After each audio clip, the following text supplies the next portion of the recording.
স্বাগত। আজকে বাংলাদেশে আপনাদের সঙ্গে আছে আমি খালেদ মহিউদ্দিন। নির্বাচন কমিশন পুনর্গঠনে রাজনৈতিক দলগুলোকে নিজেদের মধ্যে আলোচনা করতে বলেছেন রাষ্ট্রপতি। সুষ্ঠু নির্বাচনের জন্য দলগুলোর সহযোগিতা ও মতৈক্য জরুরি। এসব নিয়ে আজকে আলোচনা সব দলের মত। কথা বলতে স্টুডিওতে আছেন আওয়ামী লীগের সাধারণ সম্পাদক আহমেদ হোসেন, আছেন বিএনপি সাধারণ সম্পাদক শামা ওবায়েদ, আছেন জাপা চেয়ারম্যানের উপদেষ্টা ব্যারিস্টার শামীম আহমেদ পাটোয়ারি এবং কিছুক্ষণের মধ্যে আমাদের সাথে যোগ দিচ্ছেন খেলাফত মজলিসের মহাসচিব ডক্টর মোহাম্মদ আব্দুল কাদের। আর আহমদ আব্দুল কাদের, আমি জনাব আহমদ হোসেন আপনার কাছে প্রথমে জানতে চাইবো যে মহামান্য রাষ্ট্রপতি আব্দুল হামিদ যে কথা বলেছেন যে আলোচনা ও সংলাপ, আমি তাকে কোট করছি, আলোচনা ও সংলাপ রাজনৈতিক দলগুলোর মধ্যে মতপার্থক্য কমাতে পারে, এই জন্য রাজনৈতিক দলগুলোকে নিজেদের মধ্যে আলাপ আলোচনার উদ্যোগ নিতে হবে। রাষ্ট্রপতির এই বক্তব্য থেকে আপনি আওয়ামী লীগের সাংগঠনিক সম্পাদক হিসেবে বা আওয়ামী লীগ এই বিষয় থেকে কি পাঠ নিল যে রাজনৈতিক দলগুলোর মধ্যে মতপার্থক্য কমাতে পারে, সংলাপ আলোচনার মাধ্যমে নিজেদের মধ্যে আলাপ আলোচনার উদ্যোগ নিতে হবে? ধন্যবাদ আপনাকে। জি, এখানে মাননীয় রাষ্ট্রপতি জনাব আব্দুল হামিদ, তিনি head of the state. Head of the state it means guardian সুলভ কথাবার্তা বললেন, অ্যাডভাইজারি কথা বলছেন। আর এটা উনি যে এজেন্ডা নিয়ে আলোচনা করছেন ওই এজেন্ডার সাথে এটা রিলেটেড না। ওনার এজেন্ডা হচ্ছে মেনলি ইলেকশন কমিশনকে পুনর্গঠন করা। তবে তিনি একজন গার্ডিয়ান সুলভ কথাবার্তা বলেছেন, সকল রাজনৈতিক দলের মধ্যে সহমর্মিতাবোধ আলাপ আলোচনা করে আরো কাছাকাছি আসা, এটা একটা গার্ডিয়ান ছিল মতামত মানে কি আমরা উপদেশমূলক কথাবার্তা। আমরা কি মানে দুষ্ট বাচ্চা নাকি ভালো বাচ্চা যারা গার্ডিয়ানদের কথা কান দিয়ে শুনিয়ে আবার শুনি না, এরকম নাকি কিরকম? আমরা তো বাচ্চা নই, আমরা ম্যাচিউর। না না, ওই যে গার্ডিয়ানের কথা যখন আসে, না ম্যাচিউর তো আমরা ম্যাচিউর লোকের গার্ডিয়ান কেন লাগে? Mature head of the state, আমরা গার্ডিয়ান সুলভ কথা একজন মুরব্বী হিসেবে কথাবার্তা বলছেন, উপদেশমূলক কথা বলছেন। আপনারা নিজেরা উদ্যোগ নিবেন কিনা নিজেদের মধ্যে আলাপ আলোচনা? বলছেন যে আমরা যদি বাচ্চাই হতাম তাহলে তো দেশ চালাবো কবে আমরা? না সেটা ঠিক আছে, আপনারা নিজেদের মধ্যে আলোচনা বা উদ্যোগ মানে ধরেন বিএনপি সঙ্গে আপনি ধরেন যেটা হচ্ছে এটা একটা ডায়লগ। জি, মোহাম্মদ রাষ্ট্রপতি যে কথাবার্তা বলছেন ডেকে নিয়ে সমস্ত রাজনৈতিক দলের সাথে ইলেকশন পুনর্গঠন, সেক্ষেত্রে বিভিন্ন রাজনৈতিক দল তাদের প্রস্তাবনা দিচ্ছে, এটা তো ডায়লগই। ওকে, হ্যাঁ, এটা আলোচনাই হচ্ছে। সেই ডায়লগের মধ্যে দিয়ে একটা জিনিস বেরিয়ে আসবে। ইলেকশন কমিশন যদি পুনর্গঠন হওয়ার পরে এর আগে তো শুনতে পাচ্ছি অনেক কথা, সেই কথা এখন নাইবা বললাম, আবার বলবে আবার বলেন। আমি একটু শামা ওবায়েদ আপনার কাছে জানতে চাইবো যে রাষ্ট্রপতির এই আহ্বান থেকে, আহ্বানমূলক বক্তব্য থেকে আপনারা কি বার্তা নিলেন? বিএনপি কি বার্তা নিল? ধন্যবাদ আপনাকে। দেখুন, রাষ্ট্রপতি যে বক্তব্যটি দিয়েছেন সেটি দেশের জন্য কিন্তু একটি আশার বাণী শোনায় এবং দেশের মানুষের জন্য আশার বাণী শোনায়। যখন আমরা শুনি আওয়ামী লীগের সাধারণ সম্পাদক এবং আওয়ামী লীগের অন্য নেতারা যখন একাধারে বলে থাকেন যে বিএনপির সাথে কোনো সংলাপ করা যাবে না, বিএনপির সাথে কোনো বসা যাবে না, উঠা যাবে না, এইসব কথা যখন বলেন, সেই ক্ষেত্রে রাষ্ট্রপতির উনি যেভাবে বলেন অ্যাজ এ গার্জিয়ান, দেশের গার্জিয়ান হিসেবে, রাষ্ট্রের গার্জিয়ান হিসেবে উনি ভালো কথা বলেছেন। কারণ যখন আমাদের বিএনপির পক্ষ থেকে প্রথম দেশনেত্রী বেগম খালেদা জিয়া যখন এই নির্বাচন কমিশনের রূপরেখা দিয়েছেন, তখন আওয়ামী লীগ তাৎক্ষণিকভাবে এটা প্রত্যাখ্যান করলেও রাষ্ট্রপতির সাথে যখন বিএনপির সাক্ষাৎ হয় এবং রাষ্ট্রপতির সাথে যখন বিএনপির এই ব্যাপারে আলোচনা হয়, তখন কিন্তু রাষ্ট্রপতি এই বিএনপির রূপরেখাকে গ্রহণ করেছিলেন এবং উনি বিএনপির সাথে মিটিং এর পরে উনি ওনার স্টেটমেন্টে উনি বলেছিলেন যে এই বিএনপি যে রূপরেখা দিয়েছে এটি ভবিষ্যতে নির্বাচন কমিশন পুনর্গঠনে এবং এই ব্যাপারে আলোচনার ক্ষেত্রে একটি প্ল্যাটফর্ম হিসেবে এটা থাকতে পারে। সুতরাং অবশ্যই রাষ্ট্রপতি যেটা বলেছে সেটা আমি বিএনপি অবশ্যই এটা পজিটিভ হিসেবে দেখে এবং জনগণও পজিটিভ হিসেবে দেখে। আমি শামীম পাটোয়ারি, আপনার কাছ থেকে মহামান্য রাষ্ট্রপতির বক্তব্য সম্পর্কে জানতে চাইবো। তার আগে আমরা ডক্টর আহমদ আব্দুল কাদের আপনাকে স্বাগত জানাতে চাই। খেলাফত মজলিসের আহমদ আব্দুল কাদের আমাদের মধ্যে এসে পৌঁছেছেন। Barrister Shamim Patwari, caretaker government একটা আমাদের আস্থার জায়গা ছিল, যদিও 6 সালে এটা অনেক ডিসরাপ্ট হয়েছে, বাট ওই প্রতিষ্ঠানটা যখন ইতিহাস হয়ে গেল তখন আমাদের সামনে আর দুটো প্রতিষ্ঠান আছে, একটা হচ্ছে মহামান্য রাষ্ট্রপতি আর একটা নির্বাচন কমিশন। নারায়ণগঞ্জ ইলেকশনের আগ পর্যন্ত নির্বাচন কমিশন দিয়ে আমরা যেটা বুঝতে পেরেছি সেটা হচ্ছে এটা কামড় দিতে পারে, কিন্তু এটা কোনো দাঁত নাই বা দাঁত ছিল না, এবং রাজনৈতিক বড় দলগুলো সহযোগিতা না করলে একা নির্বাচন কমিশন কোনো অবস্থাতেই আপনার ফেয়ার ইলেকশন করতে পারে না। তো নির্বাচন কমিশন বা সুষ্ঠু নির্বাচন ব্যবস্থার মুখ্য চ্যালেঞ্জটাই হচ্ছে যে গভর্নমেন্টের অধীনে ইলেকশন হবে তারা সবসময় আবার ক্ষমতা আসতে চাবে, পৃথিবীর সব দেশেই তাই চায়, সেখান থেকে যেন নিরপেক্ষ নির্বাচন দিতে পারে সেটাই হচ্ছে মুখ্য চ্যালেঞ্জটা। সেই চ্যালেঞ্জের ক্ষেত্রে রাষ্ট্রপতি মহোদয় যে আহ্বানটা জানিয়েছেন এটি অবশ্যই একটা রাজনীতিতে যে বন্ধ দরজা ছিল, টানেলের পিছনে আমি আলো বলছি বিভিন্ন টক শোতে, যে টানেলের পিছনে একটা আলো দেখা যাচ্ছে এবং এই আলোটা আমাদের খুব দরকার ছিল।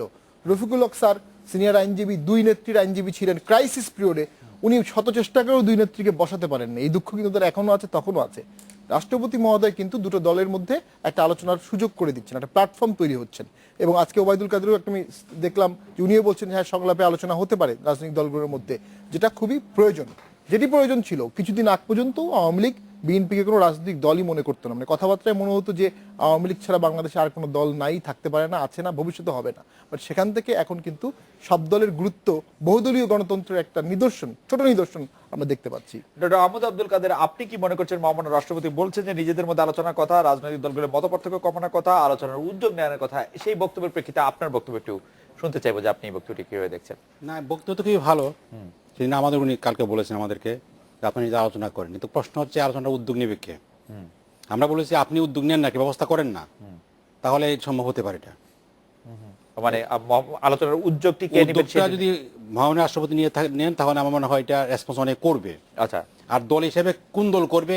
এক দল করলেও না, আমি ওনার ডাকে যাবো না, উনি ডাকলে যাবেন না, এটা তো আমাদের অতীতে দেখেছি আমরা। ওকে, একটি গুরুত্বপূর্ণ কথা বলেছেন জনাব আহমদ হোসেন। আমরা একটি বিষয় আপনার দৃষ্টি আকর্ষণ করতে চাই, সেটি হচ্ছে যে আপনারা যখন মহামান্য রাষ্ট্রপতির কাছে প্রস্তাব দিয়েছিলেন যে কিভাবে নির্বাচন কমিশন চান, আপনারা কিভাবে নির্বাচন কমিশন পুনর্গঠন করতে চান, সেই সময় আপনারা বলছিলেন যে আমি আপনাদের যে প্রস্তাবনা, সেই প্রস্তাবনাটা আবার একটু পড়ে শোনাচ্ছি দর্শকদের জন্য, যে প্রধান নির্বাচন কর্মকর্তা ও অন্য কমিশনারদের, প্রধান নির্বাচন কমিশনার এবং অন্যান্য নির্বাচন কমিশনারদের নিয়োগের লক্ষ্যে সমলে এখনই একটি উপযুক্ত আইন প্রণয়ন অথবা অধ্যাদেশ জারি করা যেতে পারে। সময় স্বল্পতার কারণে ইসি পুনর্গঠনের ক্ষেত্রে তা সম্ভব না হলে পরবর্তী নির্বাচন কমিশন গঠনের সময় যেন এর বাস্তবায়ন সম্ভব হয়, সংবিধানের নির্দেশনা আলোকে এখন থেকে সেই উদ্যোগ গ্রহণ করা দরকার, যেটি আপনার প্রস্তাবনায় বলেছিলেন। কিন্তু খুবই কৌতূহলোদ্দীপক ব্যাপার যে মাননীয় প্রধানমন্ত্রী শেখ হাসিনা তার 3 দিন পরে 14 জানুয়ারি বলছেন, যদিও সেই প্রতিনিধি দল আসলে শেখ হাসিনার নেতৃত্বেই ছিল, তিনি বলছেন, আমি থেকে কোট করছি, আইন সহজ বিষয় নয়, আইন করতে গেলে সবার সঙ্গে আলোচনা করতে হবে, বসতে হবে, চাইলেই আইন করা সম্ভব নয়, আর বিএনপির সঙ্গে এখনো সংলাপ সম্ভব নয়। আমাদের প্রশ্ন, প্রস্তাবনায় আইন চেয়েও কেন আওয়ামী লীগের বিপরীত অবস্থানে 3 দিন পরে চলে গেল? না, তিনি অফিসিয়ালি এমন কথা বলেছেন। প্রধানমন্ত্রী শেখ হাসিনার সব কথাই আমরা অফিসিয়াল ধরে নেব, মানে আনঅফিসিয়াল কথা শেখ হাসিনা বাইরে বলবেন কেন? উনি আমাদের সাথে বসেছিলেন, যাওয়ার আগের দিন কথাবার্তা হয়েছে। জি জি, অপ্রাসঙ্গিক অনেক সময় প্রসঙ্গত অনেক কথা চলে আসছে, এই জন্য তো আমরা অপশন রেখেছি যে আইন করা যেতে পারে যদি সময় হয়, যদি সেখানে সেই অথবা অর্ডিন্যান্স, অথবা যদি সময়ের স্বল্পতা হেতু যদি এরকম বিষয় থাকে তাহলে আমরা সেখানে এখনই উদ্যোগ নেওয়া যেতে পারে। কিন্তু আমাদের এটি সংবাদ সংস্থা এরকম রিপোর্ট করছে, প্রধানমন্ত্রীকে কোট করছে এরকম, আইন সহজ বিষয় না, আইন করতে গেলে সবার সঙ্গে আলোচনা করতে হবে, বসতে হবে, চাইলে আমি সেই বৈঠকে ছিলাম। জি, চাইলে আমি তো ডাইরেক্টলি সেই বৈঠকে ছিলাম। জি জি, আপনি ছিলেন, আমি ওনার সেই বৈঠকে ছিলাম। জি, আপনি পাশেই ছিলেন, আপনার কথাও আছে এখানে। কথা আছে, হ্যাঁ হ্যাঁ। সুতরাং তিনি ওইভাবে কথা বলেননি, এবং এই কথাটা কি উনি বলেন না? কথাটা বলেছেন যেটা হচ্ছে যে যদি সম্ভব না হয়, একই কথা, জি, সময়ের কারণে সম্ভব না হয় তাহলে সেখানে তো অপশন দেওয়া আছে। আর আমাদের পক্ষে চারটা দফা মানে 4টে প্রস্তাব, 4টে প্রস্তাব তো পরিষ্কার দেওয়া আছে যে ইলেকশন কমিশন পুনর্গঠন করার ক্ষেত্রে মহামান্য রাষ্ট্রপতি যে স্বীয় বিবেচনায় যেটা উপযুক্ত মনে করবেন সেটাকে আমরা মেনে নেব। ওকে, ঠিক আছে। তবে এখানে যে বিষয়গুলো আসছে, যেমন এখানে বলা হয়েছে যে আমাদের অবাধ কাদের সংলাপের কথা, সংলাপ তো একটা হচ্ছে, ওই সংলাপই যদি সফল হয় তাহলে সমস্ত দরজা খুলে যাবে। হ্যাঁ, সমস্ত দরজা খুলে যাবে। সুতরাং আগে ইলেকশন কমিশনটা হোক না, ইলেকশন কমিশনটা হওয়ার পরে না একটা বাতাস বইবে যে এখন কি, তারপর অ্যাকশন দেখা যাবে। হ্যাঁ, এবং আমি কথা বলতে পারি বিএনপির রিয়াকশন যাবে একেবারে নেগেটিভ। নারায়ণগঞ্জের নির্বাচনে যখন বলা হলো সব ঠিক আছে, না সবই ঠিক আছে, উপরে ঠিক আছে, ভেতরে অন্ধকার, এমন কথাই আবার বিএনপির কাছ থেকে আমরা শুনবো। এটা আমি এখানে আপনার টকশোতে আপনাকে সাক্ষী রেখে বললাম। জি, আমি একটু শামা ওবায়দের কাছে যাই। শামা ওবায়দ, আমরা জানি যে বিএনপির উদ্যোগে আসলে রাষ্ট্রপতির এই সংলাপের শুরু, কিন্তু আবার তার কিছুদিন পরেই বেগম জিয়া, আমার একদম স্পষ্ট তারিখটি মনে আছে, 27 ডিসেম্বর বেগম জিয়া বলছেন যে রাষ্ট্রপতি হয়তো কোনো কিছু একটা বলবেন, কিন্তু তাকে কানে কানে কি বলিয়ে শিখিয়ে পড়িয়ে দেওয়া হবে তা কি আর আমরা জানি না। তার মানে স্পষ্টই রাষ্ট্রপতির আসলে সিদ্ধান্তের ব্যাপারে খুব বেশি আস্থা বিএনপির দেখা যাচ্ছে না। আপনাদের এত তাড়াতাড়ি আস্থাহীনতার কারণটি কি আসলে রাষ্ট্রপতির?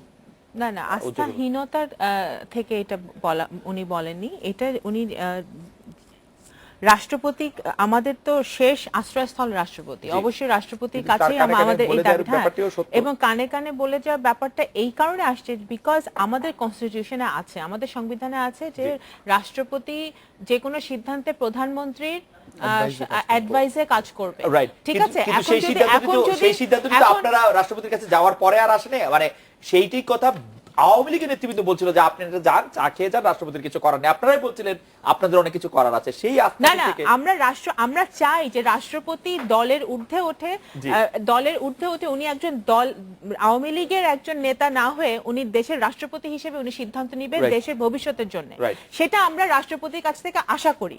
কিন্তু এই বাংলাদেশের রাজনীতিতে কিছু কালচার আছে, কিছু বাস্তবতা আছে, এবং আমাদের কনস্টিটিউশনে যেটা আছে যে প্রধানমন্ত্রী যা বলবে at the end of the day রাষ্ট্রপতি সেটাই করতে হবে। যদি সেটাই হয়, সেই ভয়টাও বিএনপির আছে, কারণ সেই ভয়টা শুধু বিএনপি না, আমি মনে করি প্রত্যেকটি রাজনৈতিক দলের, বিরোধী দলের যারা আওয়ামী লীগ ছাড়া প্রত্যেকটি রাজনৈতিক দলের সেই ভয় আছে। কারণ প্রধানমন্ত্রী যা বলে সেটাই যদি রাষ্ট্রপতি করে, তাহলে তো সার্চ কমিটিতে কারা আসবে এবং নির্বাচন কমিশনে কারা আসবে সেটা আমাদের দেখার বিষয়। সেই ভয় তো সবসময় থাকলো। কিন্তু ব্যারিস্টার শামীম আখতার পাটোয়ারী, আপনার কাছে জানতে চাই যে রাষ্ট্রপতি কি করতে পারবেন কি করতে পারবেন না, সেটি সংবিধানে একদম স্পষ্ট বলে দেওয়া আছে। সেটি আবার নতুন করে আবিষ্কারের কোনো হেতু আপনি দেখেন কিনা? না, রাষ্ট্রপতি তো এই যে রাজনৈতিক দলগুলো ডাকছে, এটাও তো সংবিধানে নাই। Right. এটা উনি ডাকছেন, এটাও তো আমাদের একটা প্ল্যাটফর্ম, একটা ঐক্যমত কিছুটা হলেও সৃষ্টির প্রয়াস থেকে এটা হচ্ছে। এখন আপনি কানে কানে বললেন, কানে কানেও বলা লাগবে না। ওয়েস্টমিনিস্টার ফর্ম অফ গভর্নমেন্টে প্রেজেন্ট রুলিং পার্টি যা চাবে রাষ্ট্রপতি অলমোস্ট বাধ্য তাই করতে। এবং আমি যেটা বলি, নারায়ণগঞ্জ ইলেকশন সুষ্ঠু হয়েছে কেন? কারণ রুলিং পার্টি আওয়ামী লীগ সুষ্ঠু করতে চেয়েছে। যদি রুলিং পার্টি আওয়ামী লীগ সুষ্ঠু করতে না চেয়ে, তো নির্বাচন কমিশন হাজার চেষ্টা করে সুষ্ঠু করতে পারতো না। আমরা সেগুলো আগের ইলেকশনে দেখেছি, উপজেলা দেখেছি, ইউনিয়ন পরিষদ দেখেছি, পৌর দেখেছি, সব দেখেছি। রাষ্ট্রপতি মহোদয় এখন তার সদিচ্ছা যদি থাকে, তাহলে বুঝতে হবে এটা মানে আওয়ামী লীগ এবং সরকারের সদিচ্ছা। আর যদি রাষ্ট্রপতি মহোদয় কোনো কারণে ফেইলড হন, I hope he will not, তাহলে ধরে নিতে হবে এটা সরকারি ইঙ্গিতে হয়েছে। এটা বাস্তবতা বলছি আমি, কনস্টিটিউশনাল ফ্রেমটা আমাদের এরকম। কনস্টিটিউশনাল ফ্রেমের বাইরে গিয়ে বাস্তবতা বলছেন ব্যারিস্টার শামীম আখতার পাটোয়ারী। আমি ডক্টর আহমদ আব্দুল কাদেরের কাছে জানতে চাইবো যে আপনার কাছে কি মনে হয়েছে, রাষ্ট্রপতি কি আসলেই চাইছেন বা রাষ্ট্রপতির সেই সুযোগ রয়েছে কিনা, যেটি একটি দুটো বিষয়, একটা চাওয়া, একটা সুযোগ থাকা। জি, উনি চাইতে পারেন, আমার মনে হয়েছে উনি চান একটা ভালো কিছু হোক, কিন্তু ওনার লিমিটেশন নিজেও বলেছেন, কিন্তু আমাদের কাছে ওনার লিমিটেশন আছে। ওনারা বলছেন সাংবিধানিক লিমিটেশন আছে, উনি প্রধানমন্ত্রীর কথা শুনতে বাধ্য। কারণ অবশ্য আওয়ামী লীগ বলেছে যে আমরা কোনো হস্তক্ষেপ করবো না। এটা যদি সত্যি রেটরিক না হয়ে থাকে এবং আশ্বস্ত করে থাকে, এটা পত্রিকা শুধু নয়, যদি রিয়েলি আশ্বস্ত করে থাকে যে ঠিক আছে রাষ্ট্রপতি যা করবেন আপনি ভালো যা মনে করেন, আলাপ করে যা ভালো বুঝতে পেরেছেন, আপনি পদক্ষেপ না, আমরা সহায়তা করবো, আমরা বিরোধিতা করবো না, তাহলে এটা একটা হতে পারে রেজাল্ট। আর যদি রেটরিক নেহায়ত রেটরিক হয়ে থাকে এটা, তাহলে এটা রেজাল্ট আসবে না। আমরা একটা বিরতি নিচ্ছি, বিরতির পর ফিরবো। যখন জনাব আহমদ হোসেন, আপনাদের স্পষ্টই বোঝা যাচ্ছে যে আওয়ামী লীগের আসলে কোনো ধরনের কোনো রাজনৈতিক দলের সঙ্গে, স্পেশালি বিএনপির সঙ্গে সংলাপে বসার কোনো রকম কোনো আগ্রহী নেই। এই সংলাপে বসাটাকে কি এক ধরনের রাজনৈতিক পরাজয় হিসেবে আপনারা দেখছেন? আপনারা কেন এত সিরিয়াসলি সংলাপে বসাটাকে দেখছেন, সেটি আমরা একটু শুনতে চাইবো, যে আপনারা সংলাপে বসতেই চাইছেন না বা বসাটার দরকার মনে করছেন না। আমরা একটা বিরতি নিচ্ছি, ফিরছি তারপরে।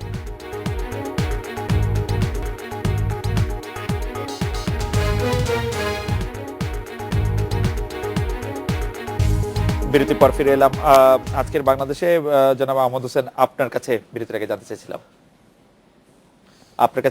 জানতে চাইছিলাম যে আপনারা নির্বাচন মনে হচ্ছে যে আপনারা কোন দলের সাথে কখনো কোনো সংলাপ করতে চান না একেবারে, স্পেশালি বিএনপির সঙ্গে। এটিকে একটি রাজনৈতিক পরিচয়, রাজনৈতিক পরাজয় বলে মনে করছেন? না, এখন আমি আপনার প্রশ্নের জবাব সোজাসুজি দেওয়ার আগে আমি প্রসঙ্গত কিছু কথা বলতে চাই। রাইট। সেটা হলো যে এই যে কানে কানে কথা বলো, আমি একটা গান শুনতাম যে কানে কানে বলো। হ্যাঁ, তো কানে কানে কথা বলে তো ইয়াজউদ্দিন সাহেব কানে কানে কথা বলে তো আজিজ মার্কা ইলেকশন কমিশন একবার গঠিত হয়েছিল।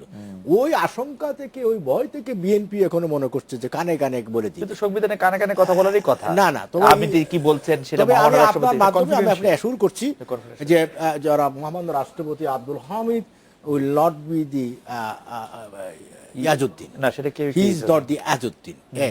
আর গভর্নমেন্টের পক্ষ থেকে যদি ইন্টারফারেন্স হতো, তাহলে আজকে চিফ জাস্টিস যে স্বাধীনভাবে কথাবার্তা বলছেন, এটা কি ভালো বাণী নয়, শুভ সংকেত নয়? আমরা কি গভর্নমেন্ট থেকে বলে দিয়েছি ওনাকে এইভাবে কথা বলার জন্য? উনি ওনার মতো করে বলছেন, বিকজ সেটা স্বাধীন। আবার ওনাকে শপথ বাক্য পাঠ করিয়েছেন রাষ্ট্রপতি, নিয়োগটাও তো গভর্নমেন্টের প্রক্রিয়া, গভর্নমেন্টের দিক থেকে হয়েছে। সুতরাং আমরা ওই দিকে ইন্টারফেয়ার করছি না। মাননীয় প্রধানমন্ত্রী বঙ্গবন্ধু কন্যা শেখ হাসিনা এই গতি ইন্টারফেয়ার করেন না। এবং 7 গুণ মাপ, একসময় একটা প্রবাদ বাক্য ছিল, 7 গুণ মাপ আপনার জন্য। এটা এই প্রবাদ সব মিথ্যা প্রমাণিত হলো নারায়ণগঞ্জের এই 7 গুণের রায়ের মধ্য দিয়ে। এর মধ্য দিয়ে একটা সুবাতাস বয়েছে সারা বাংলাদেশে, সকল স্তরের মানুষ সবাই হ্যাপি। এখন সব প্রতিদিনই কিন্তু বিএনপি একটা রিয়াকশন দেয়, একটা অ্যাকশন দেয়, একটা কথা বলে, কিন্তু 7 খুনের রায়ের পরে কিন্তু বিএনপি আনুষ্ঠানিকভাবে বিএনপি স্বাগত জানিয়েছে। জানিয়েছে বিচ্ছিন্নভাবে, আনুষ্ঠানিকভাবে জানায়নি। না, আনুষ্ঠানিকভাবে জানিয়েছে গতকাল। আনুষ্ঠানিকভাবে সেইভাবে আমার কাছে মেসেজ নেই, কারণ আপনি না, সেদিন গতকাল না দেখতে পারেন আর কি, মানে এটা আপনার হতে পারে। দক্ষতা। তবে যদি হয়ে দক্ষতা থাকে আপনার। তাহলে তারপরে তো একটা শুভ সংবাদ পেলেন। এই ধরনের শুভ সংবাদও আপনারা যে আপনি যদি বলেন যে অন্য কোনো রাজনৈতিক দলের সাথে সংলাপ করেন, আপনার সংলাপ, জি সংলাপ সংলাপ সংলাপ সংলাপ সারা পৃথিবীতে হইতেছে, সিরিয়ানেও সংলাপ হচ্ছে, কিন্তু সাকসেস আসছে না। আমরা সংলাপের ইস্যুটা কি? ফার্স্ট কোন ইস্যুতে সংলাপ হবে? ধরেন মহামান্য রাষ্ট্রপতির কথা যে রাজনৈতিক দলগুলি মত পার্থক্য কমিয়ে আনি আমরা। পার্থক্য কিভাবে হবে? আওয়ামী লীগ বিএনপি হবে না, বিএনপি আওয়ামী লীগ হবে না। মত পার্থক্যগুলি এখন কমিয়ে আনা যায়। মতপার্থক্য তাহলে বিএনপিকে ডিক্লেয়ার করতে হবে যে যুদ্ধ অপরাধী সংগঠন, সন্ত্রাসী সংগঠন জামাতকে আমি কুইট করলাম। এইটা আগে প্রেস কনফারেন্সের ঠিক আছে, মধ্যে বিএনপি কি কি ডিক্লেয়ার করবে সেগুলি আমরা নিশ্চয়ই বিএনপির না, কাছে আমরা শুনবো। আপনাকে আওয়ামী লীগের কি কি এরকম কিছু ডিক্লেয়ার করা আছে? না, আমাকে আওয়ামী লীগের কিছু- আমাকে বলেন, আমাকে জি, তো আওয়ামী লীগের কিছু ঐক্যটা declare- কিসের হবে? ঐক্যটা হইতে হবে নীতিগত ঐক্য, জি নৈতিকতার ঐক্য, আদর্শের ঐক্য। তা আদর্শগতভাবে যেখানে আপনি যাচ্ছেন পূর্ব দিকে, আমি যাচ্ছি পশ্চিম দিকে, এখানে তো হবে না। আপনারা লাইন অফ পলিটিক্সটা, আপনার ফিলোসফিক্যাল এইটা একভাবে আপনি বলতে পারেন, আরেকভাবে আমি বলতে পারি যে আওয়ামী লীগ আসলে হিস্টোরিক ভাবে বিপদে না পড়লে কোনোদিন কারোর সাথে অ্যালায়েন্স না না না, এটা আওয়ামী লীগ বিপদে পড়লে বিপদকে ফেস করে, কোনোদিন অ্যালায়েন্স করে কিছু করে না। এটা আপনার ইতিহাস জানেন না আপনি? আওয়ামী লীগ বুকে গুলি নেই, হ্যাঁ, তবু আফুস করে না, মাথা নত করে না। এটা বঙ্গবন্ধু করেছেন, বঙ্গবন্ধুর কন্যা শেখ হাসিনা করেছেন। Okay, চ্যালেঞ্জকে উইন করা হচ্ছে আওয়ামী লীগের তার মানে দায়িত্ব। আলোচনার হ্যাঁ, আপনারা কোনো আর- দরকার মনে করছেন না। আমি আবার শামা আপার কাছে আসি। শামা আপা, আসলে যে মত পার্থক্য মহামান্য রাষ্ট্রপতি কমাতে বলছেন, সেই মত পার্থক্য কমানোর ক্ষেত্রে আপনি বিএনপি কি করতে পারে, আওয়ামী লীগ কি করতে পারে, সেটা যদি আপনার কাছে একটু জানতে চাই যে আসলে কোন জায়গায় মত পার্থক্যগুলি আটকে আছে, বিশেষ করে বা মত পার্থক্যগুলি আছে আটকে আছে যদি না হ্যাঁ, বলেন। বলছি আমি শুধু একটি কথা উনি যে বললেন তার জবাবে বলতে চাই যে আওয়ামী লীগের স্বভাবটা কি, যেহেতু আওয়ামী লীগ এই 2008 সাল থেকে 9 সাল থেকে এখন পর্যন্ত আছে এবং মাঝখান দিয়ে 5ই জানুয়ারির একটা সো কল্ড একটা নির্বাচন করেছে, অবৈধ একটা নির্বাচন করেছে, যেখানে ওনাদের কোনো গ্রহণযোগ্যতা ওনারা পায়নি এবং যেখানে 154টা সিট আনকন্টেস্টেড হয়েছে। Party সেই BNP ক্ষেত্রে সেই জন্য BNP না বিএনপি তো যায় নাই, আরো অনেক দলই যায় নাই। সৌজন্য হ্যাঁ, BNP এখন ওনারা গেছেন, এখন ওনাদেরকে নিতে পারছে। জাতীয় পার্টি এরশাদকে হসপিটালে ভর্তি করে ওনার ওয়াইফকে এনে বানাতে পেরেছে। ওনারা একটা পুতুল একটা ইয়ে বানিয়ে, বিরোধী দল বানিয়ে ওনারা গেছেন। কিন্তু ব্যাপার হচ্ছে এই কারণেই আওয়ামী লীগের যেহেতু জনগণের সাথে কোনো যোগাযোগ নাই, সেই কারণেই কিন্তু ওনারা সংলাপের ওনারা প্রয়োজন মনে করেন না। কারণ ওনারা মনে করেন যে এইভাবেই চলবে, এইভাবে ওনারা সারা জীবন রাষ্ট্রের ক্ষমতায় থাকতে পারবেন। কিন্তু পৃথিবীর ইতিহাসে ইতিহাস যদি আমরা ঘাঁটি, সেটা আমাদের নজরে হয় না। আগে কয়েকটা ফান্ডামেন্টাল জিনিস যদি ঠিক করতে বলা হয়, সেগুলি আপনি কি কি করবেন? ধরেন আওয়ামী লীগকে আমরা সংলাপ সংলাপে করেন, একটা এজেন্ডা থাকতে পারে। কি এজেন্ডা এখন থাকতে পারে? সংলাপের এজেন্ডা যেমন এখন যেহেতু নির্বাচন কমিশন নিয়ে কথা হচ্ছে, আমি আপনার এই টকশোতে আমি আগে বলেছি যে আমাদের দুর্ভাগ্য যে আমার দল সহ সব দলেরই এখানে দোষ আছে যে আমাদের এত স্বাধীনতা এত বছর পরেও আমরা একটা নির্বাচনের একটি সঠিক প্রক্রিয়া আমরা আমাদের বাংলাদেশে বের করতে পারি নাই। এখন নির্বাচন কমিশন যদি সঠিকভাবে আমরা সদিচ্ছাটা থাকতে হবে, সেটাই একটা এজেন্ডা যে আওয়ামী লীগ বিএনপি সহ সকল রাজনৈতিক দলের একটা সদিচ্ছা থাকতে হবে। বিশেষ করে আওয়ামী লীগ যেহেতু ক্ষমতায় আছে, আওয়ামী লীগের সদিচ্ছা থাকতে হবে না আমরা একটা স্বাধীন একটা শক্তিশালী নির্বাচন কমিশন, এটাই একমাত্র এজেন্ডা হতে পারে আওয়ামী লীগ সংলাপে। ক্ষমতা আছে, আওয়ামী লীগের ঠেকাটা কি? আওয়ামী লীগ তো ক্ষমতায় আছে। আমি তো সেটাই বললাম, আওয়ামী লীগ তো তার যতটুকু ঠেকা সেটা দেখিয়েছে। 2013 সালের অক্টোবরে আপনার নিশ্চয়ই মনে আছে যে শেখ হাসিনা আমন্ত্রণ জানিয়েছিলেন বেগম জিয়াকে যে আপনি আসেন আমার সাথে কথা বলেন। আওয়ামী লীগ শেখ হাসিনা আমন্ত্রণ জানিয়েছিলেন যে আপনি ইলেকশনে আসেন, জাতীয় সরকারে আসেন। না, আওয়ামী লীগ ঠেকাটা বুঝবে যখন যদি কখনো এই দেশে নির্বাচন সঠিক নির্বাচন হয় এবং মানুষজন ভোট দিতে পারে জাতীয় নির্বাচন, তাহলে ঠেকার তখন আওয়ামী লীগ বুঝবে। আপনি মতপার্থক্য কমানোর ক্ষেত্রে কোনো কিছু বলবেন যে মতপার্থক্য কমানোর ক্ষেত্রে কোনো কোনো জায়গায় একটু কিছু বলবে কিনা? যেমন আওয়ামী লীগ প্রায়ই বলে যে জামায়াতের সঙ্গ ছাড়া 1971 নিয়ে কোনো ডিস্ট্রিবিউট গুলি না থাকা। রাষ্ট্রপতি যখন বিএনপি কে সংলাপে ডেকেছে, রাষ্ট্রপতি তো মহামান্য রাষ্ট্রপতি তো বলে নাই যে বিএনপির সাথে কার অ্যালায়েন্স আছে, সেটা তো দেখার বিষয় না। উনি রাজনৈতিক বিএনপির সাথে কার অ্যালায়েন্স থাকবে, ওনারাও 96-তে জামাতের সাথে আন্দোলন করেছে রাস্তায়। তো এখন কি সেটা তো কোনো মুখ্য বিষয় না। এটা সব রাজনৈতিক দলের স্বাধীনতা আছে। ওকে, আপনার বক্তব্য একদমই পরিষ্কার। আমি ব্যারিস্টার শামীম পাটোয়ারি আপনার কাছে জানতে চাইবো যে দলগুলির মধ্যে মতপার্থক্য কমাতে যদি সত্যি আমরা চাই মহামান্য রাষ্ট্রপতির কথায় বাস্তবায়ন করতে, তাহলে কোন 2-3টা বিষয় আসলে আমাদের না না, কিছু মতপার্থক্য তো অনেক কমে গেছে। একটা যেমন বঙ্গবন্ধু কন্যা যখন মন্ত্রী পরিষদে বিএনপিকে আহ্বান জানিয়েছিলেন, সেটা একটা সুযোগ ছিল মতপার্থক্য কমা, সেটা বিএনপি রিজেক্ট করে একটা বড় ভুল করেছে, আমার ব্যক্তিগত অভিমত। এখন বিএনপির কথাবার্তায় কেয়ারটেকার গভর্নমেন্ট সংক্রান্ত কোনো দাবি আসতেছে না আপাত দৃষ্টিতে। নির্বাচনকে এটা সরকারের কথা বলা হচ্ছে, তারা কিন্তু মূলত এই মুহূর্তে নির্বাচন ব্যবস্থার দিকে নজর দিচ্ছে, এবং এটা কিন্তু মতপার্থক্যের একটা বিশাল বাধা, কিন্তু ব্যারিয়ারটা অলরেডি কিন্তু চলে গেছে। কারণ আওয়ামী লীগ সবসময় বলছিল কেয়ারটেকার গভর্নমেন্ট আসবে না, কেয়ারটেকার গভর্নমেন্ট ইতিহাস থেকে চলে গেছে, যেটা আমরাও আইনগতভাবে দেখেছি। তো সেই কারণে একটা বিশাল বাধা কিন্তু আওয়ামী লীগের জন্য চলে গেছে আলোচনায় বসার।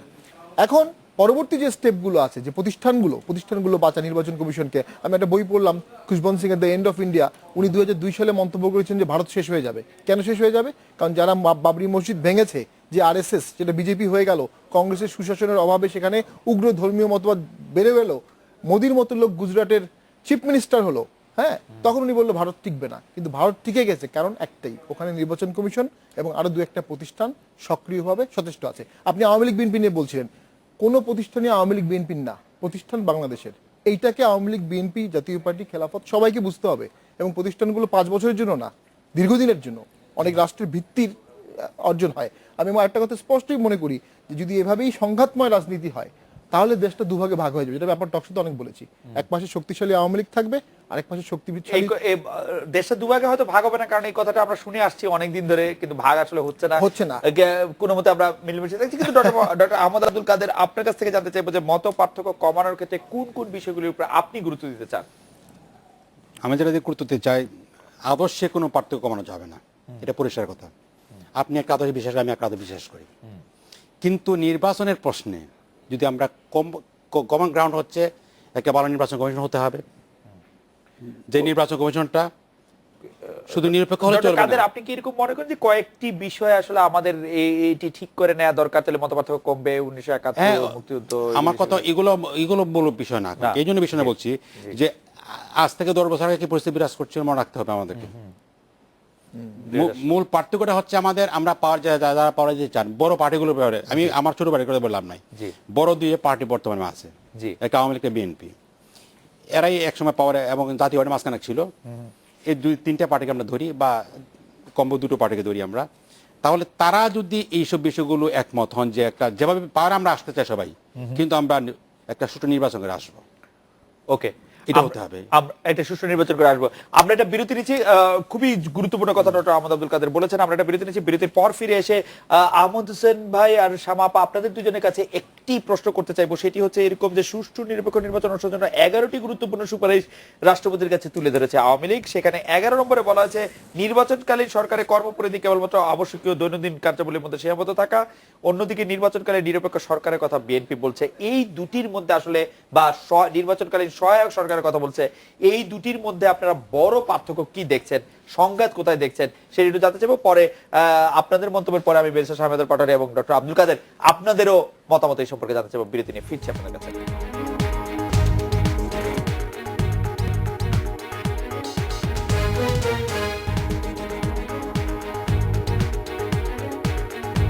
ফিরে এলাম আজকে বাংলাদেশে। আহমদ হোসেন ভাই, আপনাদের কাছে জানতে চাইছিলাম যে নির্বাচনকালীন সরকারের কর্মপরিধির কথা যেটা বলা হয়েছে দৈনন্দিন কাজ করবে, এবং বিএনপি যে প্রস্তাব দিচ্ছে তার মধ্যে আসলে মূল পার্থক্য কোনটি? নির্বাচনকালীন সরকারের আমাদের বক্তব্য পরিষ্কার, সেখানে নির্বাচনকালীন সরকারের কাজটা কি রুটিন ওয়ার্ক করা, রাইট। আর সমস্ত দপ্তরগুলো নির্বাচনের জন্য প্রয়োজন যে সমস্ত ডিপার্টমেন্ট, বিশেষ করে আইন শৃঙ্খলা বাহিনী, সবগুলোই আপনার নির্বাচন কমিশনের আন্ডারে থাকবে, আমরা স্পষ্ট করে বলে দিয়েছি। হ্যাঁ, সেই ক্ষেত্রে বিএনপি এখন যেটা বলতে চাচ্ছে আমরাও ক্লিয়ার না। বিএনপি এক এক সময় এক কথা বলে, একবার কতদিন ছিল তত্ত্বাবধায়ক, এখন বলে আবার সহায়ক কোনটা, এটা সংজ্ঞা বুঝলাম না। হ্যাঁ, বিএনপির কথা বোঝা নির্বাচন সহায়ক সরকার, আপনারা জেগে ঘুমাইলে একটু জায়গা মুশকিল। না, আমরা কেন এত জেগে যাব? বিএনপি আর আমরা বারবার আমরা বলছি, আমি জেগে কি আমি আবার যুদ্ধ অপরাধীর ক্ষমতায় আনবো?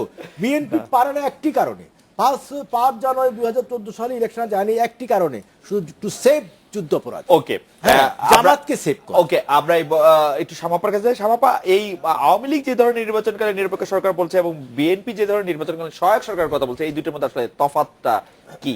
আহমেদ হোসেন ভাইরা কেন বিএনপির মানে স্ট্যান্ডটা বুঝতে পারছেন না, এটা আমি ক্লিয়ার না।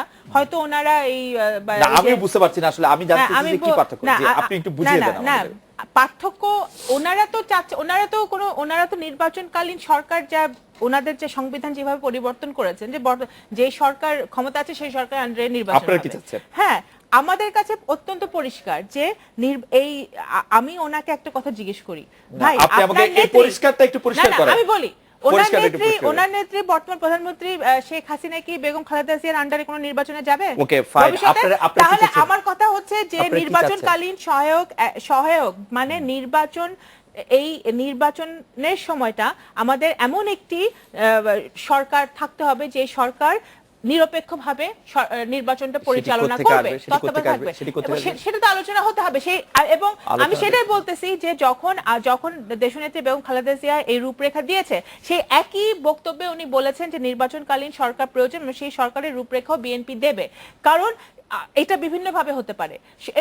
ওই নির্বাচনকালীন সরকারের কি পরিমাণ ক্ষমতা থাকবে, ক্ষমতাগুলো কমানো হবে নাকি, সংবিধান পরিবর্তন করা হবে নাকি? সংবিধান তো মানুষের জন্য, সংবিধান তো আপনার নির্বাচনকালীন সহায়ক সরকার বলতে কি একটি সরকার মনে করতেছেন যে সরকারটি রাজনৈতিক সরকার নন, আরেকটি সরকার মানে একটি তত্ত্বাবধায়ক সরকারের আরেকটি নাম দিচ্ছেন আপনারা? নির্বাচনকালীন সরকার তো সরকারে যারা থাকবে তারা তো এই দেশের যারা হয়তো সুশীল সমাজ হতে পারে, রাজনীতিবিদ হতে পারে, যে কেউ হতে পারে। তত্ত্বাবধায়ক সরকারের কাঠামো ভাবছি না, তত্ত্বাবধায়ক সরকারের কাঠামো আমরা বলছি না, আমরা বলছি যে নির্বাচনকালীন সরকার এখানে বর্তমানে যারা আছেন তাদেরও অনেকে থাকতে পারে ওই সরকারে, কিন্তু তাদের কি ক্ষমতা থাকবে সেটা সংবিধানে পরিষ্কার থাকতে হবে। প্রধানমন্ত্রী শেখ হাসিনা থাকবেন না, প্রধানমন্ত্রী শেখ হাসিনার আন্ডারে কোনো নির্বাচন এখানে সুষ্ঠু হওয়া সম্ভব না, সেটা দেশবাসী মনে করে। এই বিষয়টি হচ্ছে যে এইখানে পরিষ্কার যে প্রধানমন্ত্রী শেখ হাসিনা থাকবেন না। পেরেশা শাহনাদার পাটোয়ারি, আপনার কাছে কি পরিষ্কার যে বিএনপির নির্বাচনকালীন সরকারের কর্মপরিধি এবং আওয়ামী লীগের সহায়ক সরকারের মধ্যে আসলে মূল তফাৎটি কোন জায়গায়? এটি কি আমি প্রধানমন্ত্রী খুব বেশি বড় তফাৎ পাই না, কারণ হচ্ছে যেটি বিএনপি চাচ্ছে সেই সময় রাষ্ট্র পরিচালনায় নিউট্রাল এলিমেন্ট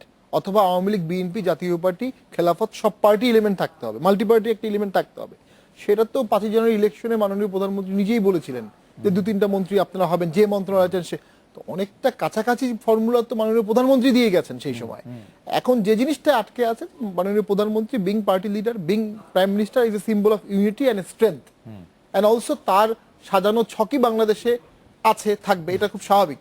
ভোটের সময় সেই সাজানো ছকটা অ্যাবসলিউটলি তার পক্ষে কাজ করবে কি করবে না, এটাই হলো বিএনপি বা যে কোনো ফেয়ার ইলেকশনের মূল অবস্ট্রাকশন। তো সেটার জন্য একটা ওয়ে আউট বের করতে হবে যে মাননীয় প্রধানমন্ত্রী থাকবেন, ক্যাবিনেট থাকবেন, প্রেসাইড করবেন না, অথবা নির্বাচনকালীন যে নির্বাচন কমিশনের সুপারিশগুলো, এবং সবসময় যিনি কেয়ারটেকার গভর্নমেন্টের হেড থাকতেন তিনিও তো নির্বাচন কমিশনের সুপারিশ মানতে বাধ্য না, কিন্তু মানতেন।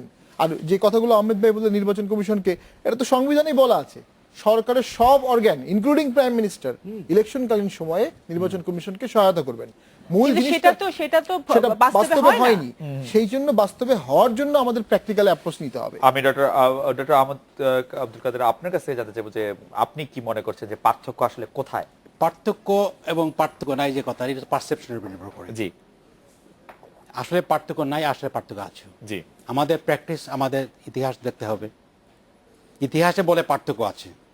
এই জন্য আমরা পরামর্শ দিয়েছি নির্বাচনের সরকারটা হতে হবে জাতীয় সরকার হতে হবে, মানে সর্বদলীয়, মানে মেজর দলগুলো নিয়ে গভর্নমেন্ট বানাতে হবে। সেই জাতীয় সরকার কি শেখ হাসিনা 2013 সালে যেরকম বলছিলেন সেটার আলোকে নাকি নতুন আরেকটা আলোক আপনারা ভাবছেন? না, আমরা বলছি এবং গভর্নমেন্ট এটা হচ্ছে যদি সংবিধান কভার করে রাষ্ট্রপতির অতিরিক্ত দায়িত্ব থাকবে গভর্নমেন্ট প্রধান হিসেবে। ওকে, এটা আমাদের প্রস্তাব ছিল, সংশোধন করতে হবে। আমরা একটা বিরতি নিচ্ছি, বিরতির পর ফিরে এসে জনাব আহমেদ হোসেন আপনাকে জানতে চাইবো যে নির্বাচনের সময় বাংলাদেশ টেলিভিশন, বাংলাদেশ বেতার, বাসসের ভূমিকা অর্থাৎ গণমাধ্যম যা সরকারি নিয়ন্ত্রণে যে গণমাধ্যম আছে তার ভূমিকা কিরকম হওয়া উচিত বলে আপনি মনে করেন? আমরা সে ব্যাপারে আপনাদের একটু মতামত নিব। আমরা এটা বিরতি নিয়ে ফিরছি আপনাদের কাছে।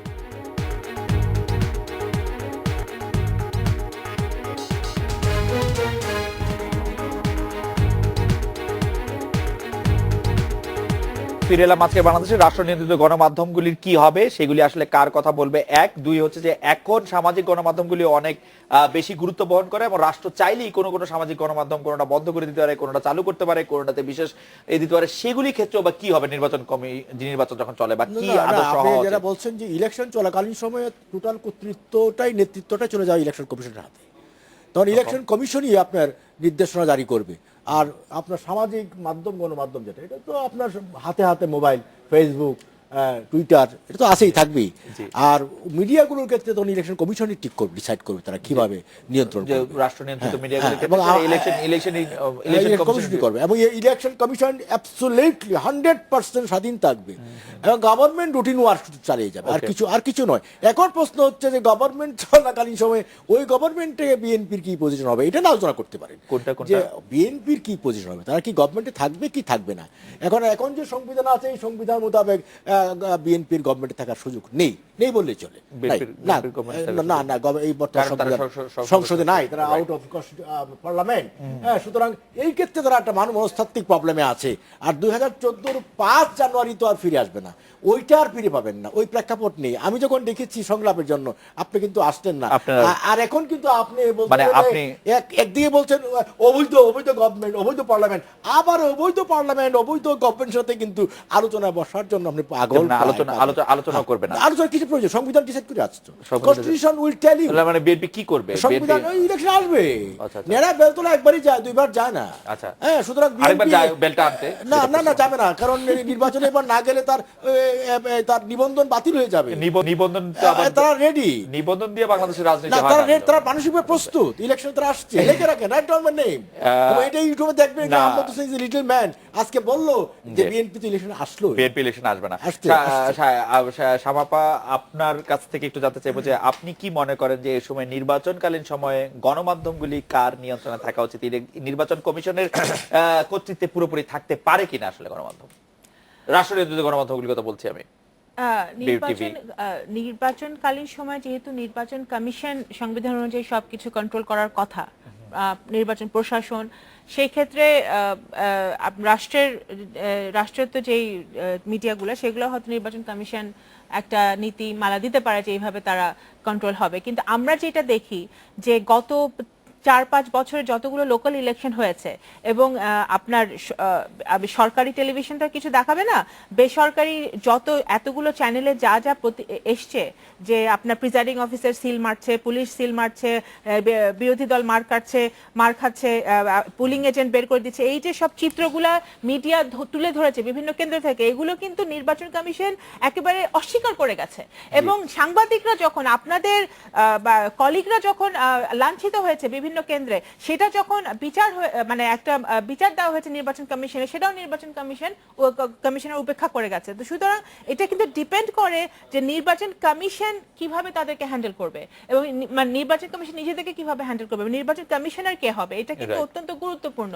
এখানে কিন্তু পার্সন ম্যাটার করে, পার্সন কিন্তু ম্যাটার করে। ওকে, বেশি শাহমেদার পাটোয়ারির কাছে আমি এবার পুরনো প্রসঙ্গটি ফিরে আসি, যেটা হচ্ছে প্রধান নির্বাচন কমিশনার সহ অন্যান্য নির্বাচন কমিশনারদের মেয়াদ আপনারা জানি যে ফেব্রুয়ারি মাসের মাঝামাঝি বা প্রথমার্ধ পর্যন্ত আছে। আমরা আসলে কিভাবে একটি ভালো নির্বাচন কমিশনার বা ভালো নির্বাচন কমিশনার, একজন প্রধান নির্বাচন কমিশনার খুঁজে পেতে পারি? আসলে উপায়টা কি? এটা মানে ভালো তো কে হবে এটা তো দেয়ার আগে বোঝা যাবে না। নিরপেক্ষ থাকবে যদি তার নিরপেক্ষ থাকার ক্ষমতা থাকে। এখন উনি যদি দেখেন যে আমি অর্ডার দিচ্ছি, অর্ডার ডিসি সাহেব ক্যারি করছেন না, এটার বিরুদ্ধে অভিযোগ করেও কোনো কাজ হচ্ছে না, কিন্তু বেশি শাহমেদার পাটোয়ারি, আমি অর্ডার যে দিচ্ছি সেটিও তো আমি দেখছি না, সেটিও আমরা দেখছি না। আমরা তো দেখি নাই যে আমি অর্ডার দিচ্ছি সেটি পালিত হচ্ছে না। ওনারা জানে যে ওনাদের বাইরে নিরপেক্ষ থাকা তো, যেমন আমাকে প্রধান নির্বাচন কমিশনার বানালে আমি জানি যে আমাকে ইমপিচ করতে হলে আমাকে এই যার মধ্যে দিয়ে যেতে হবে, সেই ভয়টা তাদের কি আসলে? সেই দৃঢ়তার একটা অভাব আছে, ব্যক্তি বিশেষে একটা থাকে, এটা সত্য। এবং আমরা এমন অভিযোগ করতে শুনেছি যে এমপিদের বিষয়ে মাননীয় প্রধানমন্ত্রীর কাছে ওনারা অভিযোগ করবেন যে এমপিদেরকে সামলানো যাচ্ছে না। তো এটা খুব লজ্জাজনক, কারণ আপনি এত হাই একটা কনস্টিটিউশনাল পোস্টে থেকে, আপনি কনস্টিটিউশনাল বডি, আপনি এই ধরনের হতাশার কোনো সুযোগ নেই। আপনাকে ভালো ইলেকশন উপহার দিতে হবে, অথবা দৃশ্যমান ভাবে চেষ্টা করেছেন সেটা দেখাতে হবে। সেটা নির্বাচন কমিশন নারায়ণগঞ্জ ইলেকশনের আগে দেখাতে পারেনি, এ বিষয়ে কোনো সন্দেহ নাই। কিরকম করে খুঁজে বার করা যাবে এরকম? এটা এখন খুব কঠিন বিষয়। একটা হতে পারে অবশ্যই, ডেফিনেটলি যাদের কোনো পলিটিক্যাল অ্যাফিলিয়েশন নাই এবং ডেফিনেটলি সর্বজন গ্রহণযোগ্য, এটা পাওয়া খুব মুশকিল। তো এক্ষেত্রে আপনার ওই আমি যেটা মনে করি ব্যক্তির থেকেও প্রতিষ্ঠানটার রূপরেখাটা ঠিক করাটাও খুব ইম্পর্টেন্ট, দায়বদ্ধতা। এখন নির্বাচন কমিশন কার কাছে দায়বদ্ধ? নির্বাচন কমিশন যদি কখনো মানে একটা অসুষ্ঠু নির্বাচন করে, সে আসলে প্রকৃতপক্ষে কারো কাছে দায়বদ্ধ বলে আমার মনে হয় না বর্তমান কাঠামোতে। দায়বদ্ধতার মধ্যেও রাখতে হবে। আর সংবিধান নিয়ে যেটা আমি বলবো, যে অমিত ভাই বললেন সংবিধান অ্যামেন্ডমেন্ট হয়েছে, এটা সত্য। বর্তমান সংবিধান অনেক কিছুরই সুযোগ নেই, এটাও সত্য। সংবিধান সুপ্রিম ল। কেন সুপ্রিম ল? ধরে নেওয়া হয় এটি হচ্ছে expression, embodiment of the expression of the will of the people.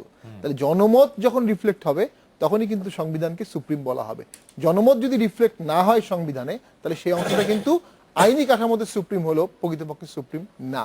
যেমন আমি একটা ছোট্ট উদাহরণ দিই, বঙ্গবন্ধুকে হত্যার পরে একটা দীর্ঘ সময় ইন্ডিমনিটি করে অন্যায়ভাবে সেটা সংবিধানে দেওয়া হয়েছিল, তখন কিন্তু ওইটাই সুপ্রিম ল ভাবা হতো, কিন্তু আসলে কি ওটা সুপ্রিম ল? অফকোর্স ওইটা না। এখনো আমাদের নির্বাচনকালীন যে জটিলতা চলতেছে, এখানে যে মানে ফাঁকগুলো আছে, এগুলো আওয়ামী লীগ চাইলেই তাদের অ্যাবসলিউট মেজরিটি আছে, Okay. খুব দ্রুত পারে। যদি সেগুলো না করা হয় তাহলে এটা কিন্তু পপুলার এক্সপ্রেশন হবে না। ডক্টর আহমদ আব্দুল কাদের, আপনি কিভাবে একজন নির্বাচন কমিশন, একটি ভালো নির্বাচন কমিশন গঠন করার জন্য খোঁজটা কিভাবে করা সম্ভব বলে আপনি মনে করেন? এটি সার্চ কমিটি, আসলে সার্চ কমিটি সার্চ করতে আবার আরেকটি কমিটি, কমিটির কমিটি কমিটি এই করতে করতে চার্জ কমিটি তো করার প্রস্তাব আমরা সবাই দিয়েছেন, জি। কমিটি করতে হবে। জি, আমরা দেইনি। আপনারা দেওয়ার প্রয়োজনও তো নাই। আপনার দরকার নাই তো, আমরা open রাখি। আপনারা যা বলবেন তাই করবে রাষ্ট্রপতি। আমার মনে হয় আপনাদের যে- বলার সার্চ কমিটি দিয়ে আপনি কি জি, করবেন? দুটো বিষয় দরকার তো, একটা নিরপেক্ষ হতে হবে, একটা সাহসী হতে হবে। শুধু নিরপেক্ষ লাভ নাই। আমরা রাষ্ট্রপতি বলেছি নিরপেক্ষ হলে সৎ, ঠিক আছে, চক্রাঙ্গানি দেখলে যদি উনি আর কিছু করার সাহস না পান, তাহলে আর কোনো লাভ কিছু নেই। সাহসী হওয়ার প্রয়োজন আছে, কিন্তু মনে রাখা দরকার। এই জন্য আমরা প্রস্তাব যেভাবে করেছি, নিরপেক্ষ এবং সাহসীর যে মানে সংজ্ঞাটাকে সংজ্ঞা বা পরীক্ষাটা কিভাবে করব আমরা? কে নিরপেক্ষ, কে সাহসী, সেটা কিভাবে বুঝবো? নিরপেক্ষ বলতে দলের সঙ্গে সম্পৃক্ত না। Okay. সবার তো সাপোর্ট থাকতে পারে, এটা ভিন্ন Okay. কথা, আমরা আলোচনা যাব না, Right. এটা ভোটের ব্যাপারটা। সবাই Right. ভোট দেয়, হ্যাঁ। কিন্তু দলের পদ বা দলের সেটা- সুবিধা ভোগ করা বা সেটা- সরকারের সুবিধা ভোগ করা, এটা হচ্ছে আমাদের সমস্যা। সেটা একটা গেল। সাহসিকতা, সামাজিকতা এখন আমরা তো জানি, ধরেন যেসব লোকজন এই পদে আসতে পারে, যেমন একজন বিচারপতি কথাই বলি, তা বিচারপতিরা এই পদে আসতে পারবে না, সেভাবে না আসতে পারবে না কেন? না, একটি যে- নির্দেশনা যদি- দেওয়া আছে। Officer profit. যদি হয়ে যায় কেউ অফিসের পরে তিনি বিচার করে আসতে পারেন, জি, তিনি সাহসী কিনা বুঝতে হবে, আমরা জানাই তাকে কেউ সাহসী আছে আর কেউ সুবিধাভোগী আছে। আমরা তো কাজী রকিবউদ্দিন আহমেদকে যে পেয়েছিলাম, তিনি এই ক্রাইটেরিয়াগুলি ফুলফিল করেন, তারপরও তিনি কোন কোন জায়গায় সাহস দেখিয়েছেন, কোন না, কোন জায়গায় বেরোবে সাহস যাইতে পারেন নাই। 5টি সিটি কর্পোরেশন নির্বাচনে বিএনপি জিতে এসেছে, তারা এই সাহস চাপে পড়ে করেছেন তিনি। কার চাপ। চাপে? কার চাপে? জনমতের চাপ, কিছু করার ছিল না।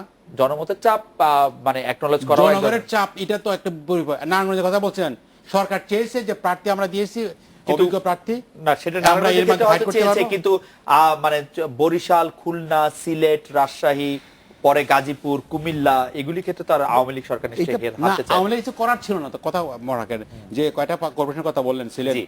গাজীপুর আর খুলনা, এগুলোতে পরিবেশ এমন ছিল যে জোর জবরদস্তি করলে ইলেকশন তারা করতে পারতেন না। আচ্ছা, জনমতের প্রাবল্য এবং পরে দেওয়ার জনমতের প্রাবল্য এরকম ছিল না।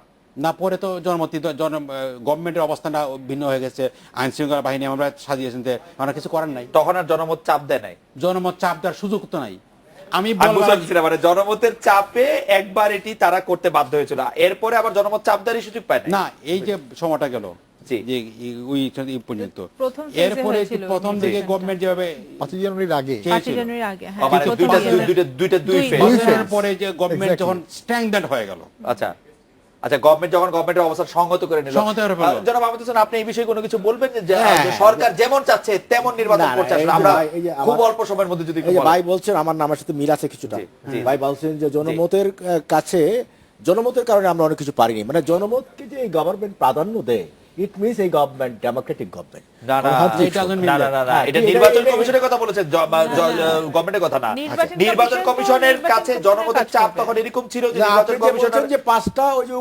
আপনার সেই সময় জনমত এরকম প্রবল প্রাবল্য ছিল, ওরা দুষ্টুমি করার সুযোগ পায় না। না না না, তা এই যে ওই জনমত তো আছেই, আর গভর্নমেন্টের সদিচ্ছা আছে, ইলেকশন কমিশনেরও সদিচ্ছা আছে, সব election- সদিচ্ছাগুলো মিলতে হবে।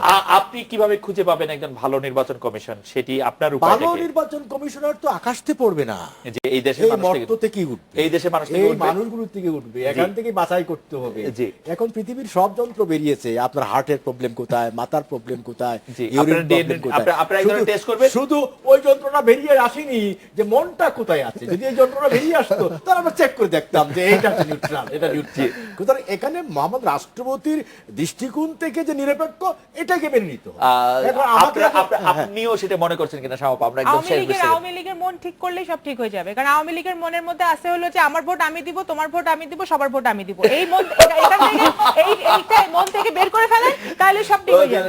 যারা আমাদের শাহ আহমেদ, ব্যারিস্টার সাহেবের পাটোয়ারি এবং ডক্টর আহমেদ আব্দুল কাদের, আপনাদের অনেক ধন্যবাদ। এই ছিল আজকের বাংলাদেশে। দেখা হবে আগামীকাল এই সময়। শুভরাত্রি।